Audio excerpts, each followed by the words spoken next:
Ladies and gentlemen, welcome back to another Starfield video with me, your host Blackwell, here at Blackwell TV. This looks like it's our third and final Into the Starfield from the series. This one's called The Sound of Adventure, and let's get straight into it. Of course, I'm going to be adding a bit of narration and commentary on top of what's been said in the video, so if you like these videos, give me a thumbs up, like and subscribe for more, and let's get straight into it. I always say that the music is the fourth dimension. It is the emotional dimension. And so in order to create this, you have to ask these questions. Where are you going? You know, what's your motivation? What is your story? What is really pushing us? This is what really drove me more than anything else. These huge questions, they're as big as space.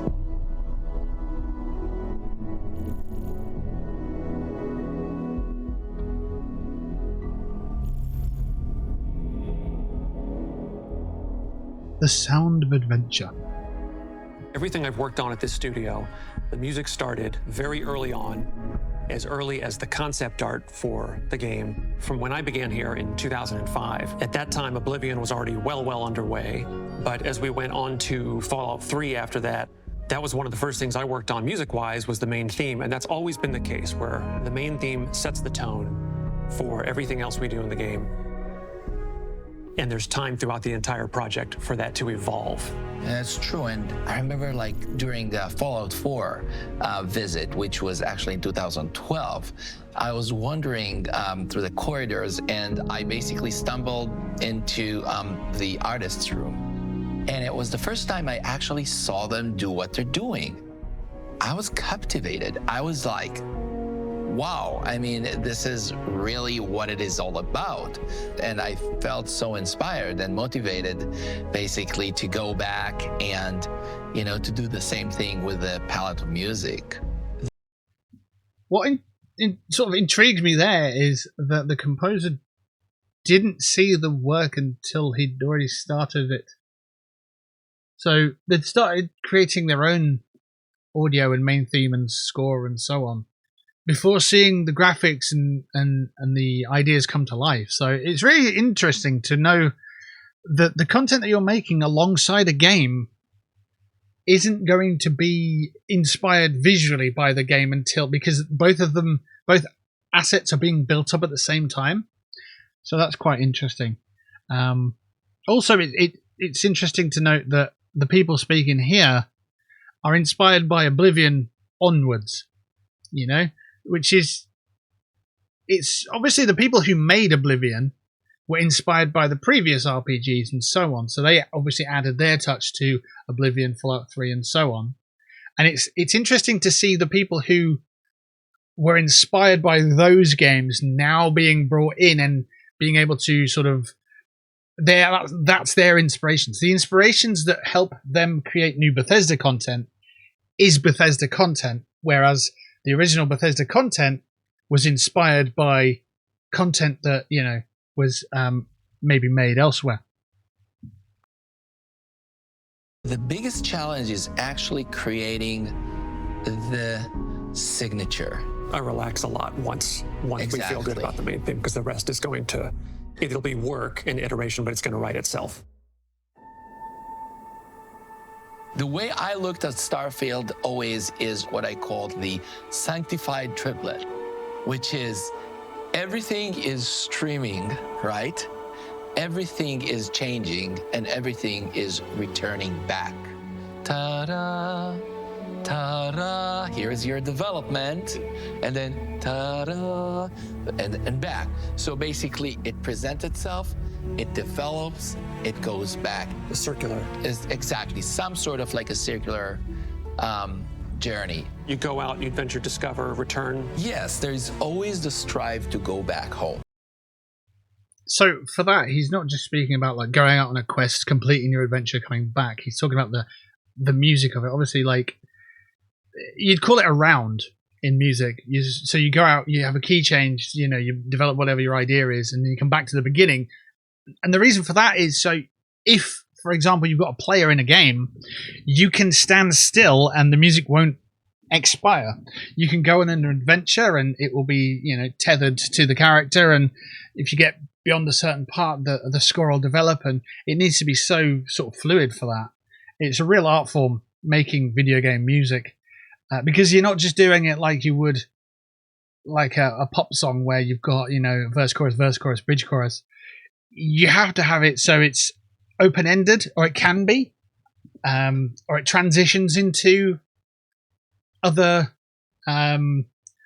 movements, flawlessly, and it can develop on a moment's notice, or it can sit there and just sort of idle for a long period of time if necessary, or anything in between. It's really interesting to get into sort of that kind of songwriting. There's a load more to it than you'd think about, just being a layman, for example. And I guess that's what feels so complete for us, right? We want to complete the mission.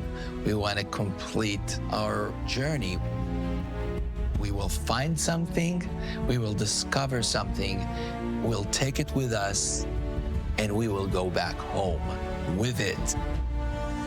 When we built the traditional orchestral sound palette, we actually really divided the orchestral group. For example, took the woodwinds, okay? And we created like a whole woodwind layer that almost represents particle in space, because they don't play melodies at all. They play sort of like a high frequency sequence, like together. So they almost don't sound like woodwind. They sound something between organic to synthetic. Then the strings, they will play this long chords or long melodies and long crescendos and diminuendos. And these kind of things along the line with the fast-moving woodwinds will create a nice blanket around these waves, okay? And then comes the brass. And the brass, especially the French horns, playing sort of like the beacon, the call of the brass. With that, for me, and this is how I'm interpreting it, so it may differ to you, the strings are the familiarity of, where you are. You can be anywhere in this entire open world's sandbox, but the strings are what basically make you feel safe, right? And the brass in this score sort of tell you how big, how epic, how massive something is. If you're on a massive adventure, a massive journey, you'll have brass in your score and that kind of thing, because it does show the magnitude of the event or the occasion. That's probably why you've got brass bands and stuff, to make it really give you, to sort of amplify the magnitude of the occasion in sports events and so on. But the strings for me feel like, because they are so open, on the sort of spectrum, I suppose, like they're so wide. You've got you're filling the auditory space, and I think that's the sort of, not necessarily the harness, because you're open and free to explore, but it's the sort of audio cue to tell you that you're in space, and you might be out in the open, but you're safe. And whenever you hear strings in score, it typically tells you that, it's normally a hero's chime or something like that. But it just gives you this big open space mentally in your mind, but not intimidating or daunting. It's something that's exciting to explore rather than intimidating. And I think that's what they're really sort of going for with that. But yeah, as I say, it's my interpretation, so it may differ. I'm not sure about the woodwind bit, because I didn't really think about that, and I've not really heard it, so yeah.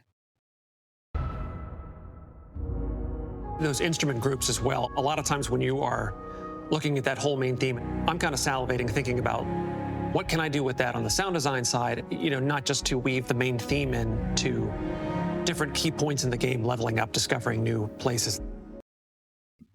You can hear the string as he's talking there. You can hear it, and it's like it feels like a warm embrace. Like you're not in danger.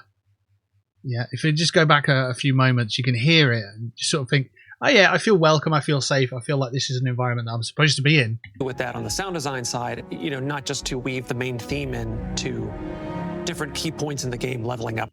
And it feels like it comes through Skyrim, it comes through Fallout, it comes through obviously into Starfield as well.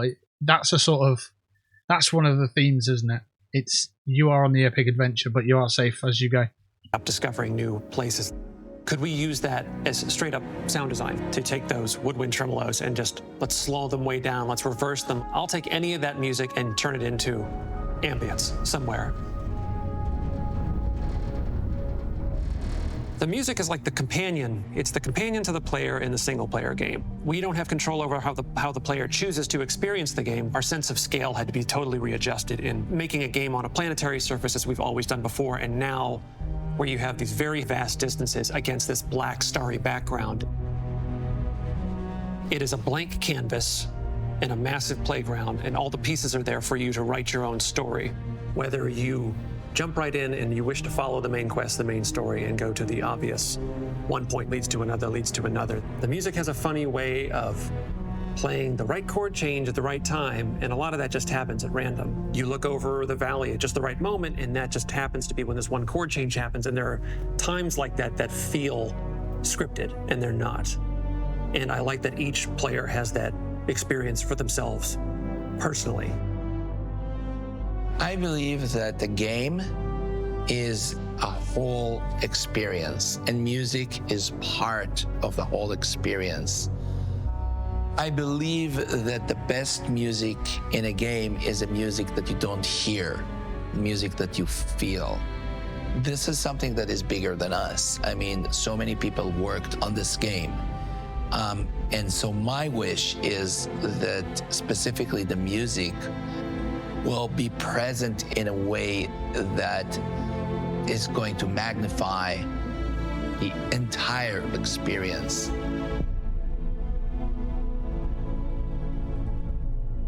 Start your journey today. Join Constellation at starfieldgame.com. So with that said, that's 3 episodes of sort of a little bit of insight into Starfield and it being made and the reason behind it and so on. I do feel that this game has the potential to inspire decades. And I'm saying that loosely, like 10 to 20 years. I'm not saying like 50, 100 million years, whatever. I do believe it has the potential to inspire the next 10 to 20 years, certainly in terms of RPGs, because historically, Bethesda have done RPGs well. They know how to do it. They know how to put a sandbox together. You may have your criticisms of Bethesda. You may say that their games are buggy or whatever, and all games have some bugs in them. Some of the ones in Bethesda titles are just funny. I don't mind them too much. They're not that game breaking. They don't delete your saves and stuff. So it's not the end of the world when there's a bug in a game.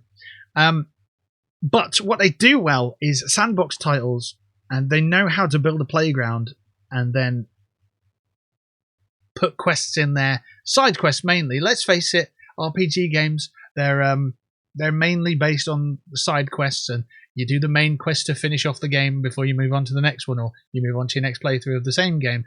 It depends, what games you like to play and stuff. So I think with the dynamics and what they've mastered so far in terms of storytelling, I think that this is going to have a lasting impact on a lot of future content. Now I'm not saying there's going to be loads of clones of this game in the next 10, 20 years, but there'll be elements in the game where you can see, this was inspired by Starfield, which was inspired by No Man's Sky, or it was inspired by Star Citizen or whatnot, or Star Wars or Star Trek, or, anything sort of historically in space.